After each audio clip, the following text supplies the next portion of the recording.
a Enterprise é atacada por um míssil nuclear primitivo e descobre que ele vem de um asteroide. Na verdade, uma nave espacial ocupada por humanoides que pensam estar morando num planeta, em For the World is Hollow and I Have Touched the Sky, episódio de Jornada nas Estrelas que vamos revisitar agora. Bem, vamos lá falar de For the World is Hollow and I Have Touched the Sky, um episódio tocante e realmente inteligente, que mais uma vez traz McCoy ao centro das atenções. É sempre muito legal quando o doutor entra no foco da história. É raro, não é comum, né? A gente viu em alguns episódios, The Man Trap é um deles, depois The Empath aí na terceira temporada. Esse é mais um, talvez o episódio mais centrado no McCoy de todos que foram produzidos. E é sempre legal, né, quando a gente vê o grande trio pendendo para um dos secundários, né? Normalmente a coisa toda gira em torno do Capitão Kirk, mas de vez em quando o foco passa a ser ou o Spock, como foi o caso de Amok Time, ou o Dr. McCoy, e a gente vê essa pendida como os outros dois personagens reagem a uma situação do Dr. McCoy, nesse caso uma situação bastante dramática, a possibilidade de que ele venha a morrer por conta de uma doença que ele descobriu ter contraído. Bom, quem bolou essa história foi o Rick Volertz, um roteirista que já tinha uma carreira extensa em Hollywood, não era ficção científica a praia dele, mas o que era a praia dele, o que ele queria mesmo, era cavar uma vaga na equipe de produção de Jornada nas Estrelas. Então ele procurou o Roddenberry, com quem ele tinha trabalhado nos anos 50, já numa outra série, e falou: olha, fiquei sabendo que vocês estão abrindo uma vaga, isso no começo da terceira temporada, né? Vocês abriram uma vaga para editor de histórias, eu gostaria realmente de disputar essa vaga. Ele nunca tinha feito essa função antes, ele tinha trabalhado com roteiros, mas como freelancer, né, basicamente, nunca numa equipe interna de uma série, e jogou essa pro Roddenberry.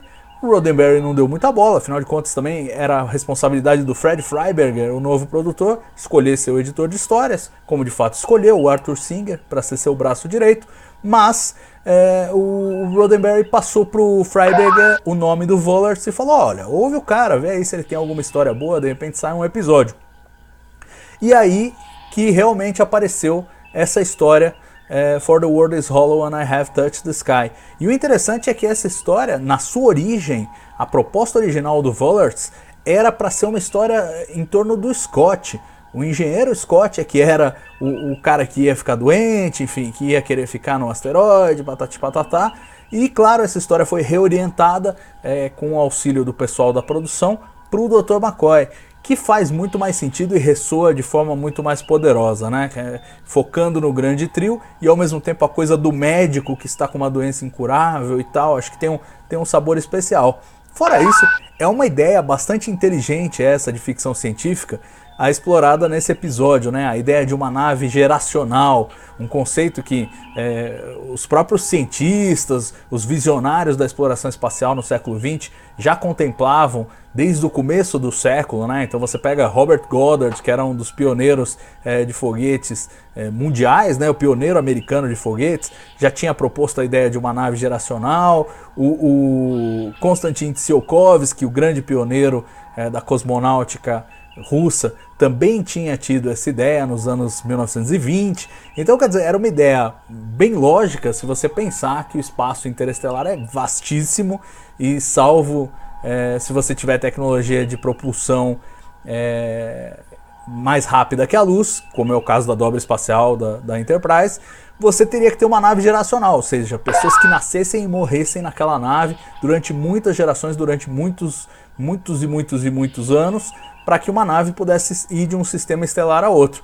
E é isso que a gente encontra aí, com uma pitada ainda mais saborosa, que é o fato de que os habitantes dessa nave geracional não sabem que estão numa nave, eles acham que estão num planeta, na verdade estão num asteroide oco, né? E que um simulacro de um planeta em seu interior. E é muito legal o próprio drama do vovozinho lá comentando a descoberta dele, como a opressão ali da religião local mantém esse povo em linha para eles não descobrirem que estão numa nave, e ele falando que uma vez foi para as montanhas que era proibido, e aí ele esticou a mão e percebeu que o mundo era oco e ele havia tocado o céu. É uma frase tirada diretamente do diálogo que virou o título desse episódio, e é uma cena muito, muito bacana e uma ideia muito legal, né? Se você for pensar toda a estrutura de como manter esse povo sob controle por meio da religião, e aí vai uma crítica também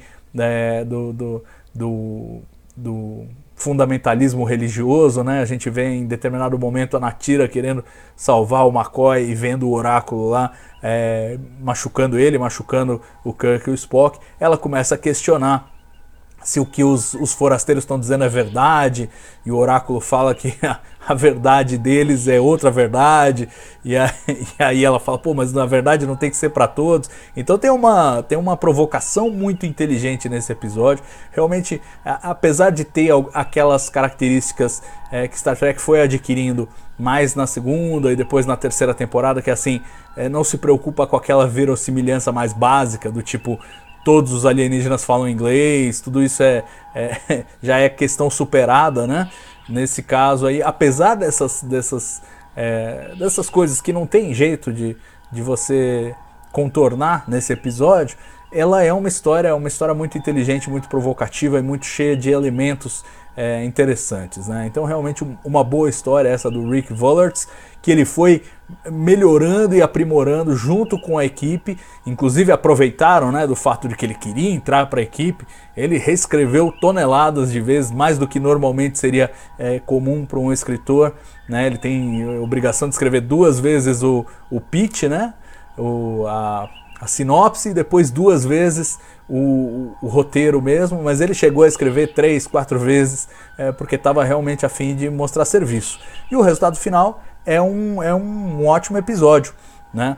Um episódio que teve mudanças durante todo esse processo de escrita e teve mudanças até na edição final. Originalmente, como ele foi filmado, ele começava com a cena do Dr. McCoy revelando a sua doença.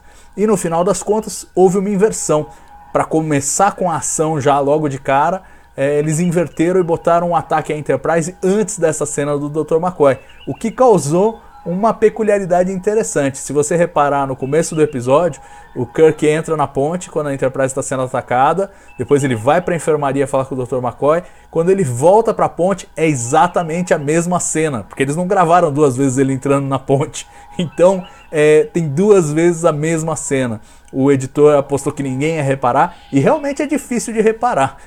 Eu só vi isso depois que me chamaram a atenção, depois que eu li a respeito, porque assistindo ao episódio normalmente eu não reparo que é exatamente a mesma tomada do Kirk entrando na ponte 2 vezes no mesmo episódio. Então até o final fazendo mudanças ali para melhorar e para torná-lo mais interessante. A direção desse episódio deveria ter ido para o John Meredith Lucas, né, o veterano já, que foi produtor na segunda temporada, tal, mas a gente sabe que àquela altura a Paramount não estava mais com paciência com ele, achou que ele tinha causado atraso, ele já tinha perdido um dos episódios que ele ia dirigir, perdeu este também. E trouxeram o Tony Leader, que era basicamente um bombeiro, né? Eles estavam focados em trazer diretores que tinham fama de trabalhar rápido, de entregar as coisas no prazo, porque a prioridade número 0 era não estourar o orçamento. A Paramount realmente estava determinada com isso e obsessiva com isso, né? Tanto que você vê que, por exemplo, aí você não tem muitos atores convidados de destaque. Na verdade, temos só a Catherine Woodville, que faz a Natyra, né? É uma atriz que estava pegando um monte de papéis ali nos anos 60 e 70, faz um bom papel, diz ter se divertido com o elenco lá durante as filmagens e tal, mas de destaque é só ela. A própria voz do Oráculo é o James Doohan que faz, né? O Scott faz a voz do Oráculo, ele que tem um talento para vozes e para sotaques, etc. Ele que faz a voz do Oráculo como medida de contenção de despesa. Afinal de contas, ele já estava contratado para fazer o Scott, aproveitava e fazia a voz do Oráculo, era um gasto a menos. Mas ainda assim, esse episódio acabou tendo muita despesa, né? Eram muitos cenários, era muitos figurantes, né? Você tem todo o povo de Ionada lá, o pessoal que vive dentro do asteroide Oco. Então não era um episódio trivial de se fazer, e o Tony Leader, apesar de ter feito um bom trabalho de direção, não conseguiu operar o milagre que a Paramount esperava dele. Em vez dos 6 dias alocados para a filmagem, foram 8 dias, né? Quer dizer, praticamente 2 dias de estouro aí, e isso até porque os cenários não estavam todos no mesmo lugar. Normalmente a série clássica era filmada em 2 estúdios, né? Os estúdios 9 e 10 da Desilu, que depois passou a Paramount, mas a parte de Ionada aí nesse episódio foi toda filmada em Culver City, que era outro estúdio que pertencia à Desilu, que a Desilu tinha comprado no passado, inclusive onde foram feitos os 2 pilotos de Star Trek, né, antes de removerem os cenários e levarem para o seu destino final. Então eles tiveram que fazer aí essa mudança de filmar uma parte do episódio nos estúdios 9 e 10, os tradicionais, né? Então onde tem os cenários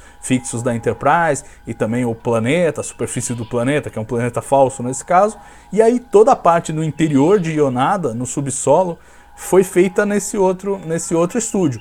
E aí assim, fizeram todo o possível para economizar tudo que era... Se podia, né? Então, por exemplo, o livro que a gente vê, o livro aí da sabedoria de Ionada, tal, dos Fabrini, é na verdade o mesmo objeto que serviu como livro lá na A Piece of the Action, né? O livro dos gangsters lá de Chicago. Só mudaram a capa, obviamente não pode estar escrito Gangsters de Chicago nesse livro, mas é o mesmo livro. Economizaram no próprio. Economizaram também na escada que desce para o interior, para o subsolo de Ionada. Você vê que aquela escada já apareceu em The Empath. E claro, economizaram nos efeitos visuais. O asteroide é o mesmo asteroide que apareceu em The Paradise Syndrome, né? Ele volta a aparecer aqui. Claro, na versão remasterizada eles deram uma diferenciada, mas no original era o mesmo asteroide, trocaram apenas a sobreposição com a Enterprise, num a Enterprise estava se aproximando, no outro estava se afastando, mas enfim, era o mesmo asteroide e isso economizava tempo e grana. Ainda assim, filmando em 8 dias, não teve chororô. Esse episódio acabou estourando brutalmente o orçamento, foi um dos episódios mais caros de toda a série clássica, passou assim lotado dos 200 mil, lembrando que na terceira temporada o orçamento médio por episódio era de 178 mil dólares e uns quebrados, então quer dizer, passou de 200 mil, estourou bem mesmo, e não tinha muito o que fazer, né? A produção não responsabilizou o diretor por isso, porque realmente era um episódio bem complexo de ser executado. Mas apesar de toda essa complexidade, o resultado foi muito positivo. Eu pessoalmente gosto muito desse episódio, acho um episódio muito charmoso e inteligente da terceira temporada de Jornada nas Estrelas.